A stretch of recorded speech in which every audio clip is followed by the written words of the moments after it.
Hi friends, welcome to Filmy Decoding Studio. நாம் இன்னைக்கு பார்க்க போற ஒரு ட்ரைலர் ரியாக்ஷன் எது அப்படின்னா நம்ம ஆசிஃப் அலி சார் நடிச்சு கூடிய சீக்கிரம் ஒரு படம் வந்து ரிலீஸ் ஆக போகுது. அந்த படத்தோட பேர் வந்து ரேகா சித்திரம்.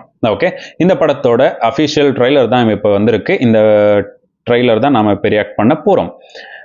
இதில் என்ன ஸ்பெஷல் அப்படின்னா ஜனவரி மாதம் தான் இந்த படம் வந்து ரிலீஸ் ஆக போகுது. இந்த படம் கூட இன்னும் 2 த்ரில்லர் ஃபிலிம் த்ரில்லர் ஃபிலிம், ஒரு சீட்டட் த்ரில்லர் ஃபிலிம் வந்து ரிலீஸ் ஆக போகுது. அது என்ன படங்கள் அப்படின்னா, ஒன்று வந்து பிரவீன் கோடு ஷாப்பு, அது வந்து நம்ம அவர் பேர் என்னது, ஐயோ அது மறந்து போச்சு, பேசில் ஜோசப் சார் நடிக்கிறாரு. அதுக்கப்புறம் வந்து ஐடென்டிட்டி, அது வந்து டோவினோ தாமஸ் சார் நடிக்கிறாங்க. அதுக்கப்புறம் இந்த படமும் வரப்போகுது.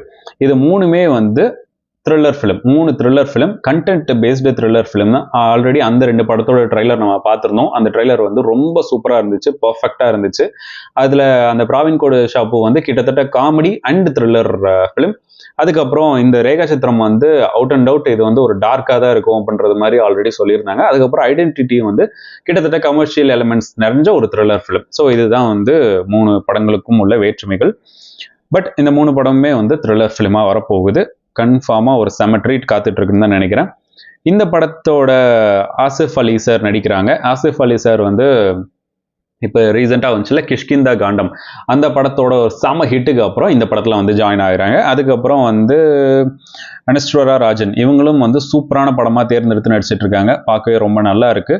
அதுக்கப்புறம் வந்து டைரக்டர் வந்து ஜோஃபின் டி சாக்கோ. அதுக்கப்புறம் ஸ்க்ரீன் பிளே வந்து தனியாக 2 பேர் எழுதியிருக்காங்க, ஜான் மந்த்ரிக்கல், அதுக்கப்புறம் ராமு சுனில். அதுக்கப்புறம் ஸ்டோரி வந்து இன்னொரு ராமு சுனில் சாரோடது. அதுக்கப்புறம் எடிட்டர் வந்து ஷமீர் முகமது. மியூசிக் வந்து முஜீப் மஜீத் போயிட்டுருக்காங்க. எஸ், இதுதான் இந்த படத்தோட ஒரு சின்ன டீட்டெயில். அதுக்கப்புறம் நம்ம ட்ரைலர் பார்க்கலாம். 3, 2, 1 கோ.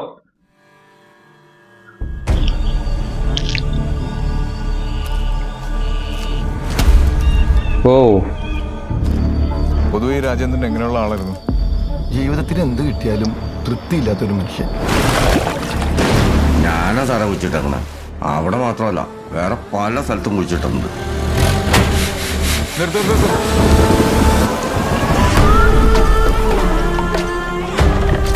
പിന്നെ സാറി പറയുന്ന സമയത്ത് അവൻ എന്തോ ഒരു പിടിവള്ളി കിട്ടിയിട്ടുണ്ട്. അതേ പിടിച്ചാണ് അവൻ കയറിയത്. Hello, Malakkappara station. മലക്കപ്പാറ. ഓ, അവന് ചെറിയ ആവേശമുണ്ടല്ലോ. ആവേശമല്ല സാറേ, ആവശ്യം. ചില police officers are thoroughly prejudiced. ചെറിയുന്നോ? എനിക്കിട്ട് പണിത് ആരെയും ഞാൻ മറക്കത്തില്ല. സിനിമ ഓരോരുത്തർക്കും എന്തെങ്കിലുമൊക്കെ കരുതി വെച്ചിട്ടുണ്ടാവും. സിനിമയിൽ മാത്രമല്ല, ജീവിതത്തിലും അവൾ നല്ലൊരു നടിയായിരുന്നു. ഓ, അവൾ വന്നുപോയ വഴികളിലെല്ലാം ശേഷിക്കുന്നത് ശവശരീരങ്ങളാണ്.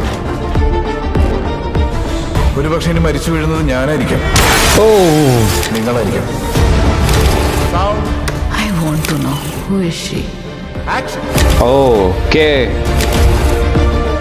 എന്തായാലും അയാൾ പറഞ്ഞതിൽ പകുതി സത്യമാണെന്ന് ആ സ്കെൽട്ടൺ കിട്ടിയപ്പോൾ മനസ്സിലായില്ലേ? ബാക്കി പകുതി കൂടെ സത്യമാണോ നമുക്ക് നോക്കാം.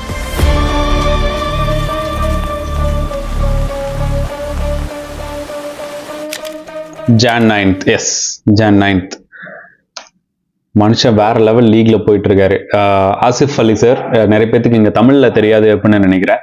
மலையாளத்துல எப்படி சொல்றது, இங்க விக்ரம் சார் எப்படின்னு தெரியும்ல. விக்ரம் சார் வந்து எவ்வளோ அவரோட நடிப்பு போட்டு நடிச்சிட்டு இருந்தாலும் ஒரு சரியான ரெகக்னேஷன் கிடைக்காம இருந்துச்சு ஒரு காலகட்டத்தில். இப்போ அந்த ரெகக்னேஷன் வந்து எல்லாருக்குமே கிடைக்க ஆரம்பிச்சிச்சு. ஆனா இப்பவுமே வந்து விக்ரம் சார் இருக்க வேண்டிய நிலைமை இதுதானா அப்படின்னு கேட்குற அளவுக்கு இருக்குல்ல. பிகாஸ் தங்கலான் படம்லாம் வந்துச்சு, அது இன்னும் அதிகமாக பேசப்பட்டிருக்கணும், இன்னும் அதிகமாக அவருக்கு கலெக்ட் பண்ணி கொடுத்துருந்துருக்கணும். பட் அதெல்லாம் இல்லாமல் ஏதோ மாதிரி வந்துச்சு போச்சு அப்படின்ற மாதிரி ஆயிடுச்சு இல்லையா.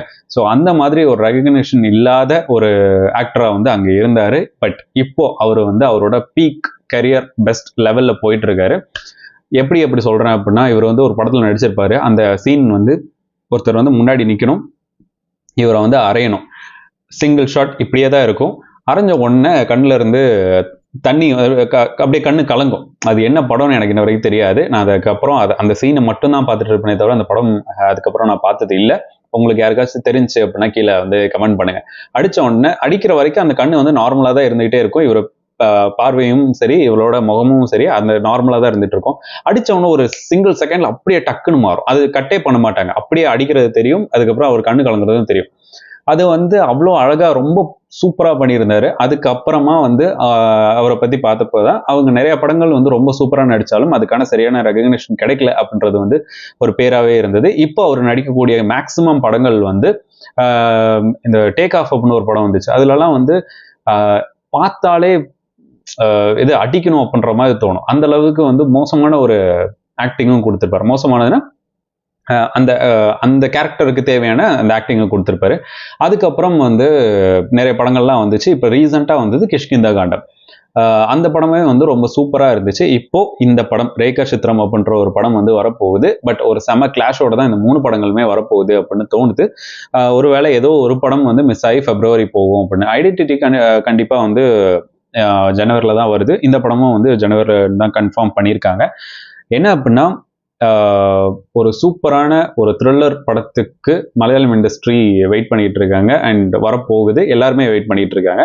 எனக்கு இந்த ட்ரெய்லர் டோட்டலாக பார்க்கும்போது ஒரு சூப்பரான ட்ரெய்லர் தான், சூப்பரான ஒரு த்ரில்லர் ஃபிலிம் தான் வரப்போகுது அப்படின்றது தோணுது. பிகாஸ் இதுக்கு யூஸ் பண்ண அந்த மியூசிக், அதுக்கப்புறம் இவங்க எடுத்துக்கிட்ட அந்த பிளாட், அதாவது அந்த பொண்ணு தான் வந்து மேஜர் ஹைலைட்டாக காமிச்சிருக்காங்க, அனுஷ்வரா ராஜன்.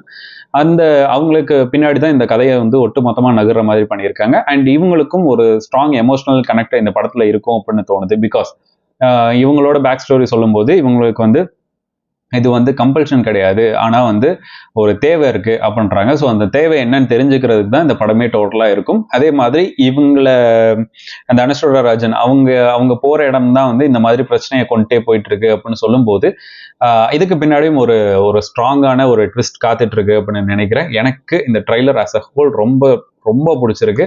உங்களுக்கு எப்படி அப்படின்றத வந்து கீழே கமெண்ட் செக்ஷன்ல கமெண்ட் பண்ணிருக்கேன். ஸோ நெக்ஸ்ட் வீடியோவில் பார்க்கலாம். This is filmi decoding studio.